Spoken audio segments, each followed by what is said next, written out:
ഇന്ന് ഒരുപാട് സ്ത്രീകളെയും അതുപോലെ തന്നെ കൗമാരക്കാരായ പെൺകുട്ടികളെയും ബാധിക്കുന്ന ഒരു കണ്ടീഷനാണ് ഇറഗുലർ ആയിട്ടുള്ള പീരീഡ്സ്. അതായത് ആർത്തവം ക്രമം തെറ്റി വരിക. എന്തുകൊണ്ടാണ് ഇങ്ങനെ ഉണ്ടാവുന്നത്, അത് എന്താണ് ഈ കണ്ടീഷൻസ് എന്ന് ഒരുപാട് പേർക്ക് സംശയമുണ്ട്.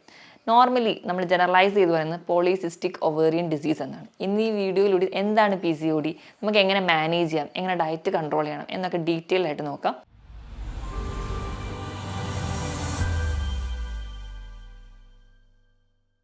ഞാൻ ഡോക്ടർ പ്രിയ, Q1B ഹെൽത്ത് കെയറിലെ ഹോമിയോപ്പതിക് ഫിസിഷ്യനാണ്. എന്താണ് PCOD? Polycystic ovarian disease. നമ്മുടെ സ്ത്രീകളിലൊക്കെ ഉണ്ടാകുന്ന ലൈംഗിക ഹോർമോണുകളുടെ ചില ക്രമക്കേടുകൾ മൂലം നമ്മുടെ പീരീഡ്സ് ഇറഗുലറായിട്ട് പ്രസൻറ്റ് ചെയ്യുന്ന ഒരു കണ്ടീഷനാണ് PCOD. ഇതെന്ന് പറഞ്ഞാൽ ഒരു സിംഗിൾ അല്ലെങ്കിൽ ഒരു രോഗമെന്നോ അല്ലെങ്കിൽ ഒരു സിസ്റ്റത്തിനെ അഫക്റ്റ് ചെയ്യുന്ന ഒരു രോഗമെന്ന് നമുക്ക് പറയാൻ പറ്റില്ല. ഒരു മൾട്ടി സിസ്റ്റമാണ് ഇതിൻ്റെ അഫക്ഷൻ. അതായത് പല ഓർഗണിനെ അഫക്റ്റ് ചെയ്യുന്നുണ്ട്, പല കാരണങ്ങൾ കൊണ്ടുണ്ടാകുന്നുണ്ട്. ഇന്ന് നമ്മൾ എടുക്കുകയാണെങ്കിൽ ഒരുപാട് പേരെ അലട്ടുന്ന ഒരു പ്രശ്നമായിട്ട് നമുക്ക് PCOD കാണാൻ പറ്റും. നമ്മൾ പീരീഡ്സ് ആകുന്ന അല്ലെങ്കിൽ ആർത്തവം തുടങ്ങുന്ന മെനാർക്കി തൊട്ട് മെനോപ്പോസ് വരെ ഏത് ഏജിലും അല്ലെങ്കിൽ ഏത് പ്രായത്തിലും നമുക്കിത് ഉണ്ടാകാൻ പറ്റും. അപ്പോൾ നമുക്ക് നോർമലി നമ്മുടെ സ്ത്രീ ശരീരത്തിൽ നടക്കുന്ന പ്രോസസ്സ് എന്താണെന്ന് നോക്കാം. നോർമലി നമുക്ക് എല്ലാവർക്കും അറിയാം, സ്ത്രീകളുടെ ഒരു യൂട്രസ് ഉണ്ട്. യൂട്രസിന് രണ്ട് സൈഡിലായിട്ട് ഓവറീസ് ഉണ്ട്. ഈ ഒരു ഓവറിയിൽ നിന്ന് ഏതെങ്കിലും ഒരു ഓവറിൽ നിന്ന് ഒന്നുകിൽ റൈറ്റ് അല്ലെങ്കിൽ ലെഫ്റ്റ്, ഈ ഒരു ഓവറികളിൽ നിന്ന് നമ്മളെ പീരീഡ്സ് ആകുന്ന ടൈമിൽ ആ ഒരു പീരീഡ്സ് കഴിഞ്ഞ് ഒരു 14 ഡേയ്സ് ആകുമ്പോൾ ഓവുലേഷൻ നടക്കുന്നു. ഈ ഓവുലേഷനെ ഫോളോ അപ്പ് ചെയ്ത് പീരീഡ്സ് ആകുന്നു. ഇതൊരു നോർമൽ സൈക്കിളാണ്. ഈ ഒരു ഓവുലേഷൻ എന്ന് പറയുമ്പോൾ അല്ലെങ്കിൽ ഈ പീരീഡ്സ് ആകുന്ന ഒരു ടൈം എന്ന് പറഞ്ഞിട്ടുണ്ടെങ്കിൽ ഓവുലേഷൻ ടൈമിൽ മെച്യൂർ ആയിട്ടുള്ളൊരു ഓവം റിലീസ് ചെയ്യുന്നു. ഈ ഒരു ഓവം റിലീസ് ചെയ്തിട്ട് അത് പുറത്തുനിന്ന് അല്ലെങ്കിൽ വരുന്ന ഒരു സ്പേമിന് വേണ്ടി വെയിറ്റ് ചെയ്യുകയാണ്. അപ്പം ഒരു ഫെർട്ടിലൈസേഷൻ നടക്കാതെ വരുമ്പോൾ ഈ ഒരു സ്പേമിന് വേണ്ടി അല്ലെങ്കിൽ ഒരു ഫെർട്ടിലൈസേഷന് വേണ്ടി സെറ്റായിട്ടുള്ള യൂട്രസിലെ ബെഡ് ഷെഡ് ഔട്ട് ചെയ്യുന്ന പ്രോസസ്സാണ് നമ്മൾ പീരീഡ്സ് അല്ലെങ്കിൽ ബ്ലീഡിങ് ആയിട്ട് കാണുന്നത്. അതായത് ആ ടൈമിൽ അത് മെച്യൂറായിട്ട് ഒരു ഓവം വന്ന് അത് നോർമലി ഫെർട്ടിലൈസ് ചെയ്യാതെ പോകുമ്പോൾ അതിന് വേണ്ടി ഒരു എംബ്രിയോയ്ക്ക് വേണ്ടി സെറ്റായിട്ട് നമ്മുടെ യൂട്രസ് ഇങ്ങനെ വെയിറ്റ് ചെയ്തിരിക്കുന്ന ഒരു സമയത്ത് അത് നടക്കാതെ വരുന്നതിൻ്റെ ഭാഗമായിട്ട് അവിടുത്തെ യൂട്രൈൻ എൻഡോമെട്രിയവും അതുപോലെ തന്നെ ബ്ലഡ് വെസൽസൊക്കെ ബ്രേക്ക് ഔട്ട് ചെയ്ത് പോകുന്നതാണ് നമ്മൾ പീരീഡ്സ് ആയിട്ട് പ്രസൻറ്റ് ചെയ്യുക. ഇതൊരു 28 ഡേയ്സ് സൈക്കിളാണ്. കൃത്യം 28 ഡേയ്സ് തന്നെ ആവണമെന്നില്ല. ഒരു 28 to 35 ഡേയ്സിൽ സ്ത്രീകളിൽ നോർമലി ഇത് നടക്കാറ്. ഈ ഒരു പ്രോസസ്സ് ഇങ്ങനെ റെഗുലറായിട്ട് നടക്കുന്നു. പല ഹോർമോൺസും ഇതിനെ ഡിപ്പെൻഡ് ചെയ്യുന്നുണ്ട്. നമ്മുടെ ഈസ്ട്രോജൻ ഹോർമോൺസും അതുപോലെ പല hormones, LH hormones, follicular stimulating hormones, ഇങ്ങനെ ഒരുപാട് ഹോർമോൺസ് നമ്മുടെ സ്ത്രീ ശരീരത്തിലുണ്ട്. ഇവയുടെ എല്ലാം പ്രോപ്പർ ഫംഗ്ഷൻ വഴിയാണ് നമുക്കിത് നടക്കുന്നത്. അപ്പോൾ എന്തുകൊണ്ടാണ് ഇന്ന് ഇത്രയും അധികം PCOD കേസസ് ഉണ്ടാകുന്നത്? നമ്മുടെ ക്ലിനിക്കിൽ വരികയാണെങ്കിൽ ഒരുപാട് പെൺകുട്ടികൾ ആ ഒരു ടീനേജിൽ ചിലപ്പോൾ പീരീഡ്സ് കുറച്ച് ദിവസം ലേറ്റ് ആയാലൊന്നും അവർ വലിയ കാര്യമായിട്ട് എടുക്കാറില്ല. ഒരു മാരീഡ് ലൈഫിലോട്ട് കടന്ന് ഒരു 1-2 വർഷമൊക്കെ കഴിഞ്ഞ് ഒരു 3 വർഷമൊക്കെ ആകുമ്പോഴേക്കും കൺസീവ് ആവാതെ വരുമ്പോഴാണ് കൂടുതലായിട്ടും അവർ ചിന്തിക്കുക, അയ്യോ പണ്ട് എനിക്ക് അല്ലെങ്കിൽ ഒരു ടീനേജ് ആയിരുന്ന ടൈമിലൊക്കെ എനിക്ക് പീരീഡ്സ് ഇറഗുലർ ആയിട്ടായിരുന്നു വന്നത്, ഞാൻ അന്ന് അത്ര വലിയ കാര്യമായിട്ട് എടുത്തില്ല, പക്ഷേ ഇപ്പോഴാണ് എനിക്ക് കൂടുതൽ ബുദ്ധിമുട്ടുണ്ടാകുന്നത് അല്ലെങ്കിൽ കൂടുതൽ ടെൻഷൻ ആവുന്നത്. എന്തുകൊണ്ടാണ് ഇത്രയധികം PCOD കേസുകൾ ഉണ്ടാകുന്നത് നമുക്ക് ആദ്യം തന്നെ നോക്കാം. ഒന്നാമത് നമ്മുടെ ലൈഫ് സ്റ്റൈലാണ്. നമ്മുടെ ഫുഡ് ഹാബിറ്റ് എന്ന് പറയുമ്പോൾ ഇപ്പോൾ കൂടുതലും നമ്മൾ ജങ്ക് ഫുഡ്സ്, ഓയിലി ഫുഡ് അല്ലെങ്കിൽ ഫ്രൈഡ് ഫുഡുകളും അതുപോലെ തന്നെ ബേക്കറി ഐറ്റംസ് ഒക്കെ എടുക്കുകയാണെങ്കിൽ ഹൈ ഫ്രക്ടോസ് കോൺ സിറപ്പാണ് നമ്മുടെ ബേക്കറി ഐറ്റംസിലൊക്കെ ആഡ് ചെയ്യുന്നത്. അതെന്ന് പറഞ്ഞാൽ നമ്മുടെ പഞ്ചസാരയെക്കാളും മധുരമാണ് അതിനുള്ളത്. അതുകൊണ്ട് തന്നെ ഇതൊക്കെ അധികമായി നമ്മുടെ ശരീരത്തിൽ ചെല്ലുമ്പോൾ നമ്മുടെ ബോഡിയിൽ തന്നെ പല നീർക്കെട്ടുകളും അല്ലെങ്കിൽ പല ഇൻഫ്ലമേറ്ററി പ്രോസസ്സ് നടക്കുന്നുണ്ട്. അതിൻ്റെ ഒരു എൻഡ് റിസൾട്ടാണ് ഈ PCOD മറ്റ് ജീവിതശൈലി രോഗങ്ങളും. അപ്പം ഒന്നാമത് നമ്മുടെ ലൈഫ് സ്റ്റൈലാണ്. അതുപോലെ തന്നെ അമിതവണ്ണം. ഇങ്ങനെ ഫുഡ് കഴിക്കുന്നുണ്ടെങ്കിൽ ഒരു അമിതവണ്ണത്തിലോട്ട് തന്നെ എത്തും. പ്രത്യേകിച്ച് വ്യായാമം ഒന്നും നമ്മൾ ചെയ്യാറുമില്ല. കൂടുതലും നമ്മളിന്ന് ഫോണും TV ഒക്കെ ഡിപ്പെൻഡ് ചെയ്തിരിക്കുന്നതുകൊണ്ട് തന്നെ എക്സസൈസിനൊന്നും പോകാറില്ല. ആ ഒരു ലൈഫ് സ്റ്റൈലും കൂടി ആകുമ്പോഴത്തേക്കും ഈ PCOD പോലെയുള്ള പല ജീവിതശൈലി രോഗങ്ങളും നമ്മളെ പെട്ടെന്ന് അഫക്റ്റ് ചെയ്യും. ഈ കാരണങ്ങൾ കൂടാതെ തന്നെ നമ്മൾ എക്സ്റ്റേണലി അല്ലെങ്കിലും ഇന്റേണലി നമുക്ക് ഒരുപാട് പൊല്യൂട്ടൻസ് നമ്മുടെ ചുറ്റുപാടുണ്ട്. ഇപ്പം നമ്മുടെ പ്രകൃതിയിൽ നിന്നാണെങ്കിലും നമ്മൾ വീട്ടിൽ കത്തിക്കുന്ന പ്ലാസ്റ്റിക്കിൽ നിന്ന് പുക വരുന്നതും അത് നമുക്ക് പൊല്യൂട്ടൻ്റാണ്. നമ്മൾ ഒരുപാട് ക്രീമുകൾ വരുത്തേക്കുന്നു, നമ്മൾ ഒരുപാട് മേക്കപ്പ് പ്രോഡക്റ്റ്സ് ഒക്കെ യൂസ് ചെയ്യുന്നു. അതിൻ്റെ ഒരു അംശമെങ്കിലും നമ്മുടെ ശരീരത്തിൻ്റെ അകത്തോട് ചെല്ലുന്നതും നമുക്ക് ഈ വക പ്രശ്നങ്ങൾ ഉണ്ടാവാൻ കാരണമാകുന്നുണ്ട്. ഇതല്ലാതെ തന്നെ മറ്റ് പല ഹോർമോണൽ കംപ്ലയിൻസ് ഉള്ളവർക്കും പീരീഡ്സ് ഇറഗുലർ ആയിട്ട് വരുന്നതാണ്. ഇപ്പോൾ തൈറോയിഡിന് കംപ്ലയിൻസ് ഉള്ളവർക്കോ അല്ലെങ്കിൽ ചില മെഡിസിൻസ് കണ്ടിന്യൂസ് ആയിട്ട് എടുക്കുന്നവർക്കോ ഒക്കെ നമുക്ക് പീരീഡ്സ് തെറ്റി വരുന്നത് കാണും. ഇപ്പോൾ ഒരു ജെനറ്റിക് വേരിയേഷൻ എടുക്കുകയാണെങ്കിൽ ഇപ്പോൾ അമ്മയ്ക്ക് പീരീഡ്സ് ഇറഗുലർ ആണ് അല്ലെങ്കിൽ PCOD അങ്ങനെ എന്തെങ്കിലും യൂട്രൈൻ കംപ്ലയിൻസ് ഉണ്ടെങ്കിൽ ഒരു 10 മുതൽ 15% ചാൻസ് ഉണ്ട് മക്കൾക്ക് ഉണ്ടാകാൻ. അതുപോലെ തന്നെ നമ്മുടെ സിബ്ലിങ്സിന്, നമ്മുടെ സഹോദരങ്ങൾക്ക്, ചേച്ചിക്കോ അനിയത്തിക്കോ ആർക്കെങ്കിലും ഇങ്ങനെ ഒരു കംപ്ലയിൻറ്റ് ഉണ്ടെങ്കിൽ 40 മുതൽ 50% ചാൻസ് ഉണ്ട് നമ്മൾക്ക് വരാൻ വേണ്ടി. അപ്പം ഇതിനൊരു ജെനറ്റിക് അല്ലെങ്കിൽ ഫെമിലിയർ ടെൻഡൻസി കൂടുതലുണ്ട്. ഇതൊക്കെയാണ് പ്രധാനമായിട്ടും PCOD ഉണ്ടാവാനുള്ളൊരു കാരണം. ഈ PCOD എന്ന് പറയുമ്പോൾ നമ്മൾ എപ്പോഴും ഒരു ഡയബറ്റീസിനെ ട്രീറ്റ് ചെയ്യുന്ന പോലെയാണ് ട്രീറ്റ് ചെയ്യുക. ശരിക്കും പറഞ്ഞാൽ ഓവറിയുടെ പ്രമേഹം എന്നാണ് PCODനെ പറയാൻ പറ്റുക. അതുകൊണ്ട് തന്നെ PCOD ഉള്ളവർക്ക് കാലക്രമേണ ഇൻസുലിൻ റെസിസ്റ്റൻസ് ഉണ്ടാവുകയും ആ ഇൻസുലിൻ റെസിസ്റ്റൻസ് വന്നിട്ട് പല ഹോർമോണുകളുടെ ഫംഗ്ഷനൊക്കെ താളം തെറ്റുകയും അതിൻ്റെ ഭാഗമായിട്ട് വീണ്ടും ഡയബറ്റീസിലോട്ട് എത്തുകയും അങ്ങനെ ഒരു ഗ്രൂപ്പ് ഓഫ് ഡിസീസ് നമ്മളിലേക്ക് വരുന്നതായിട്ട് നമുക്ക് കാണാൻ പറ്റും. അപ്പം നമ്മൾ ഇത് ഒരു ഫെർട്ടിലിറ്റിയുടെ കേസിൽ മാത്രമല്ല മറ്റു പല രോഗങ്ങളും നമുക്ക് PCOD ഉള്ളവർക്ക് വരാനുള്ള ചാൻസ് വളരെ കൂടുതലാണ്. അപ്പം എന്തൊക്കെയാണ് ഇനി PCOD ഉള്ളവർ കാണിക്കുന്ന ലക്ഷണങ്ങൾ എന്ന് നോക്കാം. ഒന്നാമതായി പറയുകയാണെങ്കിൽ നമ്മൾ പേര് പറയും പോലെ പീരീഡ്സ് ഇറഗുലറായിട്ട് വരും, ആർത്തവം ക്രമക്കേടുകൾ. നോർമലി ഞാൻ പറഞ്ഞ പോലെ 28 to 35 ഡേയ്സ് സൈക്കിൾ ആണെങ്കിൽ അതിൽ കൂടുതലായിട്ടോ കുറവായിട്ടോ വരുന്നതാണ്. ചിലർക്ക് 2 ആഴ്ച കൂടുമ്പോൾ പീരീഡ്സ് ആവുന്നതാണ്, ചിലർക്ക് 35 ദിവസം 40 ദിവസം വരെ ആയിട്ട് പീരീഡ്സ് ആവാതെ നിൽക്കുന്നവരുണ്ടാവും, ചിലർക്ക് ഒരുപാട് ബ്ലീഡിങ് കാണാം, ചിലർക്ക് ഭയങ്കര സ്കാൻറ്റി ആയിട്ട് ജസ്റ്റ് സ്പോട്ടിങ് ആയിട്ട് പ്രസൻറ്റ് ചെയ്യുന്നതാണ്. അങ്ങനെ പല രീതിയിലാണ് ഈ പീരീഡ്സ് പ്രസൻറ്റ് ചെയ്യുക. ചിലർക്ക് ഈ ഒരു പീരീഡ്സിലെ പെയിനോടൊപ്പം തന്നെ അതികഠിനമായ വേദനയുള്ളവരുണ്ടാവും, ചിലപ്പോൾ പീരീഡ്സ് വന്നത് അറിയാതെ പോകുന്നവരുണ്ടാവും. അപ്പോൾ വൈഡ് റേഞ്ച് ഓഫ് സിംറ്റംസ് ആണ് ഈ നോർമലി PCOD ഉള്ളവർ കാണിക്കാറ്. ഇത് കൂടാതെ തന്നെ അവർക്ക് വരുന്ന ഒരു സ്കിൻ ചേഞ്ച് നോക്കുകയാണെങ്കിൽ നമ്മുടെ കൈവിരലുകളുടെ മടക്കുകളിൽ ഓരോ ജോയിൻസിനും അതിൽ കഴുത്തിൻ്റെ പുറകിലേക്ക് ഒരു ഡാർക്ക് കളർ ആവുന്നതാണ്, അതിൽ സ്കിൻ ഒരു കട്ടി കൂടിയൊരു അവസ്ഥയിൽ നിൽക്കുന്നതാണ്. ഇതിന് നമ്മൾ അക്കാന്തോസിസ് നൈഗ്രിക്കൻസ് എന്നാണ് പറയാറ്. ഇത് നമുക്ക് പ്രസൻറ്റ് ചെയ്യുന്നതാണ്. നമ്മൾ ഇൻസുലിൻ റെസിസ്റ്റൻസ് പോലെയുള്ള കണ്ടീഷൻസിലും ഈ അക്കാന്തോസിസ് നൈഗ്രിക്കൻസ് പ്രസൻറ്റ് ചെയ്യാറുണ്ട്. ഇത് കഴിഞ്ഞ് വരുന്ന കുറച്ചുകൂടി ഡെവലപ്പ് ചെയ്യുകയാണെങ്കിൽ അവർക്ക് ഹെയർ ഗ്രോത്ത് പ്രസൻറ്റ് ചെയ്യുന്നതാണ്. പ്രധാനമായിട്ടും ഒരു പുരുഷന്മാരുടെ ഒരു നേച്ചറിലോട്ട് ഹെയർ പോകുന്നതാണ്. അതായത് മുടി കൊഴിയുന്നത് കാണാം, അല്ലെങ്കിൽ അവരുടെ മുഖത്തൊക്കെ സ്ത്രീകൾക്ക് പൊതുവേ രോമ വളർച്ച കുറവാണ്. പക്ഷേ ഈ ഒരു PCOD അല്ലെങ്കിൽ ഹോർമോണൽ ഇംബാലൻസ് ഉള്ളവർക്കാണെങ്കിൽ ചുണ്ടിൻ്റെ മുകളിൽ, താടിയിൽ, നെഞ്ചിൽ, തൊട, അടിവയർ ഇവയൊക്കെ ഹെയർ ഗ്രോത്ത് ഉണ്ടാവും. അതുപോലെ ഉണ്ടാവുന്ന ഹെയർ ഭയങ്കര കട്ടിയുള്ള ഒരു പുരുഷന്മാരുടെ നേച്ചറിലേക്കുള്ള ഒരു ഹെയർ ഗ്രോത്ത് ആയിരിക്കും പ്രസൻറ്റ് ചെയ്യുക. കുറച്ച് കഴിയുമ്പോഴത്തേക്ക് അവരുടെ ആ ഒരു വോയിസ് കുറച്ച് ഹസ്കി ആയിട്ട് ഒരു മെയിൽ ടോണുള്ള വോയിസിലേക്ക് മാറുന്നത് കാണാം, വയറ് ചാടുന്നത് കാണാം. അതായത് ആൾ ക്ഷീണിച്ചിരിക്കുകയാണെങ്കിലും പക്ഷേ അയാൾക്ക് വയറ് നല്ലോണം പ്രസൻറ്റ് ചെയ്യുന്നതായിട്ടൊക്കെ കാണാൻ പറ്റും.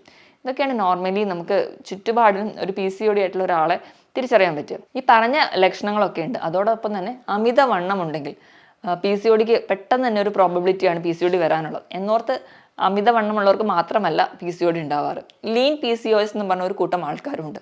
മെലിഞ്ഞിരിക്കുന്നവർക്കും PCOD ഉണ്ട്. ഇന്ന് ഒരുപാട് പേരെ തെറ്റിദ്ധാരണയാണ്. ഇത്രയും സിംറ്റംസ് ഒക്കെ പ്രസൻറ്റ് ചെയ്യുന്നുണ്ടെങ്കിലും എനിക്ക് വണ്ണമൊന്നുമില്ല, ഞാൻ മെലിഞ്ഞിരിക്കുക, അതുകൊണ്ട് എനിക്ക് PCOD ഇല്ല എന്ന്. പക്ഷെ ലീൻ PCOS എന്ന് പറഞ്ഞ ഒരു ഗ്രൂപ്പ് ഓഫ് ആൾക്കാർ കൂടി ഉണ്ട്. എന്ന് പറഞ്ഞാൽ മെലിഞ്ഞിരുന്നാലും ഈ പറഞ്ഞ രീതിയിൽ പ്രോപ്പർ ഫാറ്റ് ഒന്നും നമ്മുടെ ശരീരത്തിലില്ല. ഈ നോർമലി ഒരു വേണ്ട രീതിയിലുള്ള കൊഴുപ്പ് അല്ലെങ്കിൽ ഫാറ്റ് ഉണ്ടെങ്കിൽ പല ഹോർമോൺസ് പ്രോപ്പറായിട്ട് ഫങ്ഷൻ ചെയ്യുള്ളൂ. അപ്പോൾ ഈ ഫാറ്റ് കുറവുള്ളതുകൊണ്ട് നോർമലി ഹോർമോണിൻ്റെ ഫങ്ഷൻ നടക്കാത്തതിൻ്റെ ഭാഗമായിട്ട് ഇവർക്ക് PCOD ഉണ്ടാകുന്നതായിട്ടും കാണാം. ഇങ്ങനെയും ഒരു കൂട്ടം ആൾക്കാരുണ്ട്. ഇതൊക്കെയാണ് നോർമലി PCODയിൽ പ്രസൻറ്റ് ചെയ്യുന്ന സിംറ്റംസ്. ഇതോടൊപ്പം തന്നെ ചില ആൾക്കാരെ നോക്കിക്കഴിഞ്ഞാൽ അവർ ഭയങ്കര മൂഡ് സ്വിങ്സ് കാണിക്കാം. ചിലപ്പോൾ സന്തോഷം, ചിലപ്പോൾ സങ്കടം, പെട്ടെന്ന് കരച്ചിൽ വരിക, അങ്ങനെ ഭയങ്കര സെൻസിറ്റീവ് നേച്ചറായിട്ട് പ്രസൻറ്റ് ചെയ്യുന്ന കാണാം. അവരുടെ സ്കിൻ തന്നെ പൊതുവേ ഒരു എണ്ണമയമുള്ളൊരു സ്കിന്നായിട്ട് മാറുന്ന കാണാം. ഒരുപാട് മുഖക്കുരുകളായിട്ട് പ്രസൻറ്റ് ചെയ്യുന്ന കാണാം. ഇതൊക്കെ PCOD ഉള്ളവരിൽ കാണുന്ന ചില സൈൻസ് ആൻഡ് സിംറ്റംസ് ആണ്. ഇതൊക്കെയാണ് നോർമലി ഒരു പിക്ചർ, ഒരു PCOD ഉള്ള ഒരു ആളുടെ പിക്ചർ എന്ന് പറയുന്നത്. ചിലപ്പോൾ ചിലർക്ക് നോർമലി എല്ലാ പീരീഡ്സ് റെഗുലറായിട്ട് 28 ഡേയ്സ് തന്നെ ആവുന്നുണ്ടാവും, പക്ഷേ അവർ വണ്ണം വെച്ച് വരുന്നു, അല്ല ഈ പറഞ്ഞ വേറെ ഏതെങ്കിലും ഒരു സിംറ്റംസ് ആയിരിക്കും അവരൊക്കെ പ്രസൻറ്റ് ചെയ്തിരിക്കുന്നത്. അപ്പം ഒരു സിംറ്റം വെച്ചിട്ട് തന്നെ ഇതൊരു PCOD കേസാണെന്ന് നമുക്ക് ഒരിക്കലും കൺഫേം ചെയ്ത് പറയാൻ പറ്റത്തില്ല. ഇനി നമുക്ക് എങ്ങനെ നമുക്ക് ഈ ഒരു PCOD ഉണ്ടാവുന്ന ഒരു ഫിസിയോളജി അല്ലെങ്കിൽ ആ ഒരു പത്തോളജിക്കൽ കണ്ടീഷൻ എങ്ങനെയാണെന്ന് നോക്കാം. നമുക്കറിയാം നമ്മുടെ ഓവറിൽ അല്ലെങ്കിൽ അണ്ടാശയം എന്ന് പറയുമ്പോൾ അതിൽ ഒരുപാട് ഫോളിക്കിൾസ്, ചെറിയ ചെറിയ സെൽസുകളുണ്ട്. ഇതിൽ നിന്ന് ഒരെണ്ണം മെച്യൂർ ആയിട്ടാണ് നമുക്ക് ഓവമായിട്ട് ഓവറിൽ നിന്ന് പുറത്തേക്ക് വരുന്നത്. ഇപ്പം ഈ ഒരു PCODയുടെ കേസ് വരുമ്പം ഈ പറയുന്ന ഈ ഒരു ഫോളിക്കിൾ എന്ന് പറയുന്നത് മെച്യൂർഡ് ആവുന്നില്ല. മെച്യൂർഡ് ആവാത്തത് കൊണ്ട് തന്നെ ഇത് ഓവമായിട്ട് പുറത്തേക്ക് വരില്ല. ഈ ഇമ്മെച്യൂർ ആയിട്ടുള്ള ഈ സെല്ല് അല്ലെങ്കിൽ ഈ ഒരു ഫോളിക്കിൾ എന്ന് പറയുന്നത് നമ്മുടെ ആ ഓവറിയുടെ ചുറ്റിനും ഇങ്ങനെ മാല പോലെ ഇങ്ങനെ ഒട്ടിയിരിക്കുന്നതാണ്. ഓവറി എന്ന് പറയുമ്പോൾ നമ്മുടെ ബദാമിൻ്റെ ഷേപ്പിലാണ് ഓവറി, ഒരു ആൽമണ്ട് ഷേപ്പാണ് ഓവറിക്കുള്ളത്, ഒരു ഓവൽ ഷേപ്പ്. ഈ ഒരു ഓവറിയുടെ ചുറ്റിനും ഈ പുറത്തേക്ക് പോവാതെ അല്ലെങ്കിൽ മെച്യൂർ ആവാതെ പോയ ഓവം ഇങ്ങനെ ഒട്ടിപ്പിടിച്ചിരിക്കും. അപ്പം നമ്മൾ ഒരു സ്കാൻ ചെയ്ത് നോക്കിയാൽ അതിൽ പറയുന്ന ഒരു പ്രസൻറ്റേഷൻ എന്ന് പറഞ്ഞാൽ നെക്ലേസ് പാറ്റേൺ ആണ്. ഒരു നെക്ലേസ് പോലെ ചെറിയ ചെറിയ കുമിളകളായിട്ട് ഓവറിയുടെ അറ്റത്തുകൂടി പറ്റി പിടിച്ചിരിക്കുന്നത് കാണാം. ഇതാണ് ഇത് ഓവറിയിൽ കാണുന്ന പ്രസൻറ്റേഷൻ. ഇനി നമ്മൾ എങ്ങനെ കൺഫേം ചെയ്യും ഇതൊരു PCOD കേസാണോ എന്ന്? ചുമ്മാ പീരീഡ്സ് ഇറഗുലർ ആയി കഴിഞ്ഞാൽ അതൊരു PCOD എന്ന് പറയാൻ പറ്റില്ല. ഇനി ഈ PCOD ആണോ എന്ന് നിർണ്ണയിക്കാൻ വേണ്ടിയിട്ട് നമുക്കൊരു ക്രൈറ്റീരിയ ഉണ്ട്. അത് ഏതൊക്കെയാണെന്ന് നോക്കാം. ഒന്നാമതായിട്ട് പീരീഡ്സ് ആകുന്നതിൻ്റെ ഒരു 35 ദിവസത്തിനുള്ളിലാണ് പീരീഡ്സ് ആവുന്നെങ്കിൽ അത് നോർമലാണ്. വർഷത്തിൽ ഒരു 8 പീരീഡ്സ് എങ്കിലും ആവുന്നുണ്ടെങ്കിൽ അത് നമ്മൾ നോർമലാക്കിയാണ് എടുക്കുക. രണ്ടാമത്തേന്ന് പറഞ്ഞാൽ മെയിൽ ഹോർമോണിൻ്റെ നേച്ചർ. നമുക്കിതിപ്പം സൗണ്ട് നോക്കിയിട്ടോ അല്ലെങ്കിൽ ഹെയർ ഗ്രോത്ത് ഒക്കെ നോക്കിയിട്ട് അവിടെ മെയിൽ ഹോർമോൺ പ്രൊഡക്ഷൻ ഉണ്ടോ എന്ന് നോക്കാം. അങ്ങനെ നമുക്ക് നോക്കാം. അല്ലെങ്കിൽ നമുക്ക് ബ്ലഡ് ടെസ്റ്റ് വഴി ആൻഡ്രോജൻ്റെ ലെവലൊക്കെ ചെക്ക് ചെയ്യാം, അങ്ങനെയും ആവാം.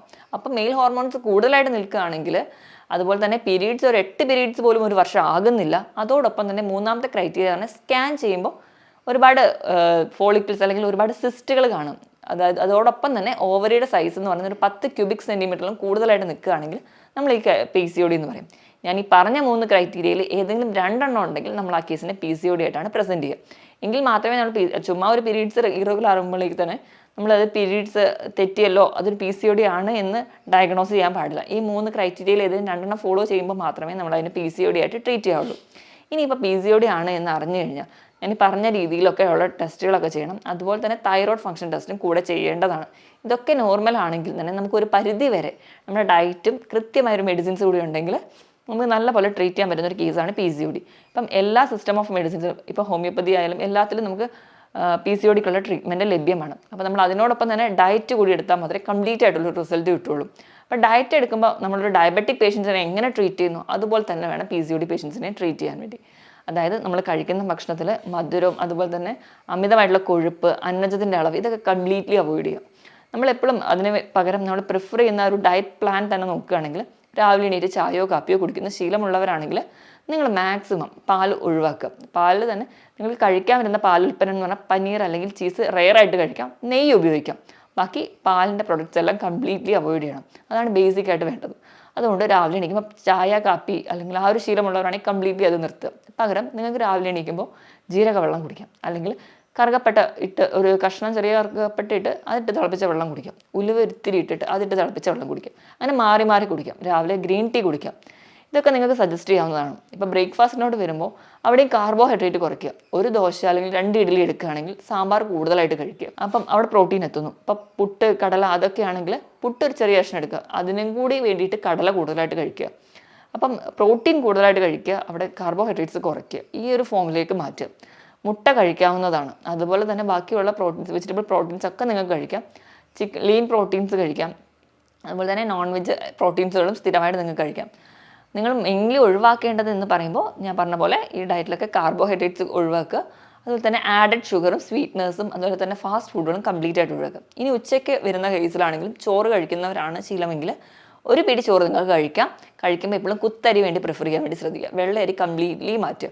പകരം പച്ചക്കറികൾ കൂടുതലായി കഴിക്കും. ഇലക്കറികൾ സ്ഥിരമായിട്ട് തന്നെ കഴിക്കാം. ഇലക്കറികളൊക്കെ കഴിക്കുന്നതിന് ഒരു ഗുണം എന്ന് വെച്ചിട്ടുണ്ടെങ്കിൽ ഇതൊക്കെ നമ്മുടെ ഓവറിലൊക്കെ ഉണ്ടാകുന്ന നീർക്കെട്ടുകൾ കുറയ്ക്കുന്നതായിട്ട് കാണാം. നല്ല ഒരു ആൻറ്റി ഓക്സിഡൻസ് അല്ലെങ്കിൽ ആൻറ്റി ഇൻഫ്ലമേറ്ററി ആക്ഷൻസ് ഒക്കെ ഇലക്കറികൾക്കുണ്ട്. ഇനിയിപ്പോൾ ആൻറ്റി ഓക്സിഡൻസ് ആയിട്ട് നിങ്ങൾക്ക് നട്ട്സ് കഴിക്കാം. 11 മണിക്ക് ചായയോ കാപ്പിയോ കുടിക്കുന്ന ശീലമാണെങ്കിൽ ഒരു പിടി നട്ട്സ് കഴിക്കുക. ധാരാളം ആൻറ്റി ഓക്സിഡൻസ് ഉണ്ട്. ഇത് നമ്മുടെ ഹോർമോൺസ് അല്ലെങ്കിൽ നമ്മുടെ ഓവറിൽ ഉണ്ടാകുന്ന സ്ട്രെസ്സ് കുറയ്ക്കും. സ്ട്രെസ്സ് കുറയ്ക്കുന്നതിൻ്റെ ഭാഗമായിട്ട് PCODക്ക് നല്ലൊരു ആശ്വാസം കിട്ടുന്നതായിട്ട് കാണാം. അപ്പോൾ ഞാൻ പറഞ്ഞ പോലെ ഉച്ചയ്ക്ക് ഒരു പിടി ചോറ്, അതിനോടൊപ്പം എന്തെങ്കിലും ഒരു ഇലക്കറികൾ, പച്ചക്കറികൾ കൂടുതലായിട്ട് കഴിക്കാൻ വേണ്ടി ശ്രദ്ധിക്കുക. പ്രോട്ടീൻ മെയിൻലി കൊണ്ടുവരിക. ഇപ്പോൾ രാവിലെ മുട്ട കഴിക്കാത്തവരാണെങ്കിൽ നിങ്ങൾക്ക് ഉച്ചയ്ക്ക് മുട്ട കഴിക്കാം. അതുപോലെ തന്നെ ഫിഷ് അല്ലെങ്കിൽ മീറ്റ് ആണെങ്കിൽ നിങ്ങൾ കറി വെച്ച് കഴിക്കുക. വറുത്ത് കഴിക്കാതെ കറി വെച്ച് കഴിക്കാൻ വേണ്ടി ശ്രദ്ധിക്കുക. അപ്പം ഉച്ചയ്ക്ക് അങ്ങനെ ഒരു പാറ്റേണിൽ ഫുഡ് കഴിക്കുക. കാർബോഹൈഡ്രേറ്റ് ഒരു 1/4 മാത്രമേ എടുക്കാവുള്ളൂ. ഒരു ഹാഫ് പോർഷൻ തന്നെ നിങ്ങൾക്ക് പ്രോട്ടീൻ എടുക്കാം. ബാക്കി 1/4 എന്ന് പറയുന്നത് നിങ്ങൾക്ക് ഫ്രൂട്ട്സോ അല്ലെങ്കിൽ ഒരു ബൗൾ സാലഡ്സോ ഒക്കെ ആയിട്ട് കഴിക്കാവുന്നതാണ്. ഇനി നിങ്ങൾ വൈകുന്നേരം ചായയോ കാപ്പിയോ കുടിക്കുന്ന ശീലമുള്ളവരാണെങ്കിൽ നിങ്ങൾക്ക് ആ വൈകുന്നേരം ഒരു ഗ്ലാസ് മോരും വെള്ളമോ അല്ലെങ്കിൽ ഒരു ഗ്ലാസ് നാരങ്ങ വെള്ളമൊക്കെ കുടിക്കുകയാണെങ്കിൽ അതും ഒരുപാട് വൈറ്റമിൻ സി റിച്ച് ആണ്, നല്ലൊരു പ്രൊബയോട്ടിക് ആണ്. അപ്പോൾ നമ്മുടെ ഡൈജഷൻ പ്രോപ്പറായിട്ട് നടക്കുന്നു. ഡൈജഷൻ തന്നെ പ്രോപ്പറായ പല രീതിയിലുള്ള നമ്മുടെ ശരീരത്തിലുള്ള ഇൻഫ്ലമേഷൻസ് മാറ്റുന്നു. വൈകുന്നേരം ചായയോ കാപ്പിയോ മറ്റു ഇതെന്തെങ്കിലും ആക്കുക. ആ ടൈമിൽ നിങ്ങൾക്ക് ഒരു ഏത്തപ്പഴം പുഴുങ്ങിയതോ അല്ലെങ്കിൽ കുറച്ച് നട്ട്സോ അങ്ങനെ എന്തെങ്കിലും ഒരു പാറ്റേണിൽ ഫുഡ് കഴിക്കുക. രാത്രിയത്തെ ഫുഡ് എന്ന് പറയുന്ന ഒരു 7 മണിക്ക് മുൻപായിട്ട് തന്നെ കഴിക്കാൻ വേണ്ടി ശ്രദ്ധിക്കുക. അപ്പോഴും നിങ്ങൾ കഴിക്കുമ്പം ഓട്സ് ആയിട്ട് കഴിക്കുക. ഓട്സ് ആയിട്ട് കഴിക്കുമ്പോൾ നിങ്ങൾ ശ്രദ്ധിക്കേണ്ടത് സ്റ്റീൽ കട്ട് ഓട്സ് തന്നെ തിരഞ്ഞെടുക്കുക. അതുപോലെ തന്നെ ഓട്സ് കുറുക്കി കഴിക്കാതെ മാക്സിമം ആവിയിൽ ഉപ്പുമാവായിട്ടോ അല്ലെങ്കിൽ പുട്ടായിട്ടൊക്കെ ആവിയിൽ വെച്ച് കഴിക്കാൻ വേണ്ടി ശ്രദ്ധിക്കുക. ഇപ്പം ഉപ്പുമാവൊക്കെ ഉണ്ടാക്കുന്ന സമയത്ത് ഒരുപാട് വെജിറ്റബിൾസ് ആഡ് ചെയ്യുക. ഓട്സ് ആഡ് ചെയ്യുന്നതിനോടൊപ്പം തന്നെ ഗോതമ്പിൻ്റെ ഗോതമ്പിൻ്റെ ഉപ്പുമാവ് നിങ്ങൾക്ക് സജസ്റ്റ് ചെയ്യാവുന്നതാണ്. ഇങ്ങനെ ഒരു രീതിയിൽ നിങ്ങളുടെ ഡയറ്റ് കൊണ്ടുപോകുക. പാലിൻ്റെ ഉൽപ്പന്നങ്ങൾ കംപ്ലീറ്റ്ലി അവോയ്ഡ് ചെയ്യുക. അങ്ങനെയൊക്കെ ചെയ്യുകയാണെങ്കിൽ ഒരു പരിധി വരെ നിങ്ങൾക്ക് നിങ്ങളുടെ ഡയറ്റിലൂടെ തന്നെ നിങ്ങളുടെ PCOD നിങ്ങൾക്ക് റെഗുലേറ്റ് ചെയ്യാൻ പറ്റും. ഇനി ഫുഡ് ഇങ്ങനെ മാനേജ് ചെയ്യുന്നതെന്ന് ഓർത്ത് മാത്രം ശരിയാവില്ല. കൃത്യമായിട്ട് വെള്ളം കുടിക്കുക. നിങ്ങളുടെ ശരീരഭാരം 25 കിലോയ്ക്ക് 1 ലിറ്റർ കണക്ക് നിങ്ങളുടെ വെള്ളം നല്ലപോലെ തന്നെ കുടിക്കുക. നല്ലപോലെ വെള്ളം കുടിക്കാൻ നോക്കുക. കൃത്യമായിട്ട് ഉറങ്ങുക. എപ്പോഴും PCOD അല്ലെങ്കിൽ എന്തൊരു ഇൻഫ്ലമേറ്ററി കണ്ടീഷൻസ് ആണെങ്കിലും അത് മാനേജ് ചെയ്യാൻ ഏറ്റവും നല്ലതെന്ന് പറഞ്ഞാൽ നേരത്തെ കിടന്നുറങ്ങുക, നേരത്തെ എണീക്കുക. ആ ഒരു ശീലം നിങ്ങൾ ശീലമാക്കുക. മിക്ക പെൺകുട്ടികൾക്കും നമുക്കറിയാം പഠിക്കുന്നതിൻ്റെ ഭാഗമായിട്ടോ അല്ലെങ്കിൽ മറ്റ് പല ആവശ്യങ്ങൾക്കായിട്ടും ഉറക്കം വളരെ കുറവായിരിക്കും. അതിൻ്റെ ഭാഗമായിട്ട് ഇന്ന് പല ആൾക്കാർക്കും ഈ ഒരു ജീവിതശൈലി രോഗം വന്നെത്തുന്നത് തന്നെ. മാക്സിമം നിങ്ങൾ നേരത്തെ കിടക്കുക, നേരത്തെ എണീക്കുക, എന്തെങ്കിലും ഒരു വ്യായാമം കൃത്യമായിട്ട് ചെയ്യുക. അപ്പോൾ വ്യായാമം എന്ന് പറഞ്ഞാൽ ജിമ്മിൽ പോകുക എന്നുള്ളതല്ല, രാവിലെ എണീറ്റ് നല്ലപോലെ നടക്കുക, സൈക്ലിംഗ്, സ്വിമ്മിങ്, ഇതിനൊന്നും പറ്റാത്തവരാണ് നല്ലപോലെ ഡാൻസ് കളിക്കാൻ താല്പര്യമുണ്ട്, വീടിനുള്ളിലിരുന്ന് തന്നെ നിങ്ങൾക്ക് എയറോബിക് എക്സസൈസ്, സൂംബയോ എന്തും പ്രാക്ടീസ് ചെയ്യാം. അതുപോലെ തന്നെ ഈ ഒരു സ്ട്രെസ്സോ ടെൻഷനോ ഒക്കെ അല്ലെങ്കിൽ ഹോർമോണൽ ഇംബാലൻസിൻ്റെ ഭാഗമായിട്ട് ഒരുപാട് മൂഡ് സ്വിങ്സ് അനുഭവിക്കുന്നവരാണെങ്കിൽ യോഗ, മെഡിറ്റേഷൻസ് ഇതൊക്കെ ചെയ്യാം. അപ്പം ഇതൊക്കെ ചെയ്താൽ തന്നെ ഒരു പരിധി വരെ നമുക്ക് ഈ ഒരു പ്രശ്നങ്ങളൊക്കെ കുറയ്ക്കാൻ പറ്റും. നമ്മൾ വിചാരിക്കുന്ന പോലെ PCOD എന്ന് പറയുന്ന ഒരു കണ്ടീഷൻ വളരെ നിസ്സാരമായി കാണാതെ ഒരുപാട് ഇൻഫെർട്ടിലിറ്റി കേസസിനും ഒരു ചെറിയ കാരണം PCOD ആണ്. നമ്മൾ ഇത് ആദ്യമേ ഇത് തിരിച്ചറിയുകയാണെങ്കിൽ നിങ്ങൾ ഈ പറഞ്ഞ രീതിയിൽ ഡയറ്റ് ഫോളോ ചെയ്യുക, കൃത്യമായിട്ട് വ്യായാമമുണ്ട്, കൃത്യമായിട്ട് നിങ്ങൾ ഉറങ്ങുന്നുണ്ടെങ്കിൽ നിങ്ങൾക്ക് ഈസി ആയിട്ട് കൺട്രോൾ ചെയ്യാവുന്നതേ ഉള്ളൂ. ഒരിക്കലും സ്വയം ചികിത്സിക്കാതിരിക്കുക, അല്ലെങ്കിൽ പീരീഡ്സ് കുറച്ച് താളം തെറ്റുമ്പോൾ സ്വയം മെഡിസിൻസ് എടുക്കാതിരിക്കുക. അങ്ങനെ ചെയ്യുമ്പോഴാണ് കൂടുതൽ കോംപ്ലിക്കേഷൻസിലോട്ട് പോവുക. അപ്പം എപ്പോഴും ഒരു ഡോക്ടറുടെ സഹായം തേടുക. ഹോമിയോപ്പതിയിലും ഫലപ്രദമായ ചികിത്സ ലഭ്യമാണ്. ഞാൻ ഈ പറഞ്ഞ കാര്യത്തിൽ എന്തെങ്കിലുമൊക്കെ ഡൗട്ട് ഉണ്ടെങ്കിൽ നിങ്ങൾ താഴെ കാണുന്ന നമ്പറിൽ കോൺടാക്ട് ചെയ്യുക. മറ്റൊരു ഹെൽത്ത് ടോപ്പിക്കുമായിട്ട് വീണ്ടും കാണുന്നത് വരെ നന്ദി.